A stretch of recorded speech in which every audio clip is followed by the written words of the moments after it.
Chapter 1: The Mirror of History. The world has changed. Human nature has not. If Jesus returned today, people would imagine a world ready to welcome him with open arms. They picture crowds cheering, churches celebrating, and believers falling at his feet. They imagine a world smarter, kinder, and more spiritually advanced than the ancient one that crucified him. But the truth is far more uncomfortable. The same types of minds that condemned him then exist right now. They simply wear new clothing. They use modern vocabulary. They sit in pews, preach sermons, hold microphones, and call themselves Christians. But the spirit behind their actions hasn't changed. Back then, the religious elite felt threatened by him. Today, many pastors, leaders, and public Christians would feel the same. Back then, people mocked him. Today, people would mock him louder and online, where mockery spreads faster than truth. Back then, they judged him by appearances, background, and expectations. Today, that same judgment is amplified across every screen. And just like before, the world would be divided into two groups. One, those drawn to his spirit. Two, those threatened by his truth. Most people expect that the biggest sinners would reject him. But historically, that was never true. It was not the prostitutes. It was not the tax collectors. It was not the drunks or the outcasts. It was the self-righteous. It was the religious experts. It was those who believed they were the closest to God. These were the people who plotted his death. If Jesus returned today, the mirror would show us the same story. Different actors, different century, same hearts, same fear, same pride, same outcome. And the terrifying truth is this: the ones who would try to kill him again are the ones who use his name the most. Chapter: The Same Spirit, New Labels. The clothing of religion changed. The heart behind it did not.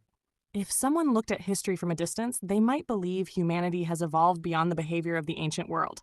We have technology, medicine, satellites, microphones, and megachurches. We have podcasts preaching love and sermons discussing forgiveness.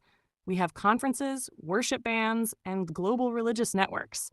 But none of these things prove spiritual growth. They only prove progress in production. What truly reveals the heart of a generation is how it treats truth, especially when that truth confronts them.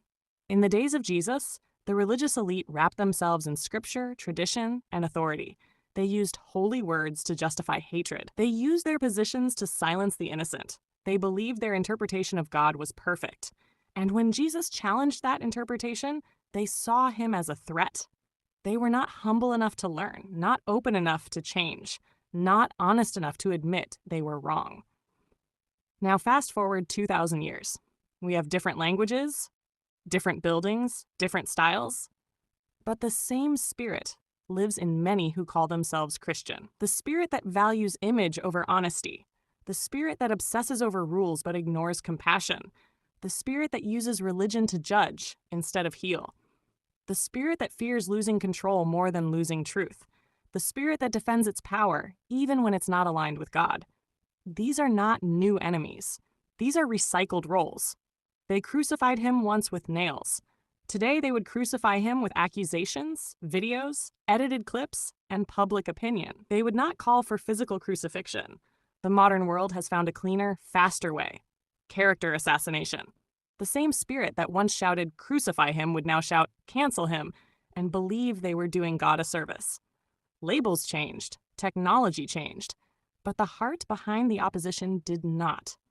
When Jesus returns, not in the clouds, but in the form of truth spoken through a real person, the world will divide exactly as it did before. And those who believe they are defending God will be the first to attack him again.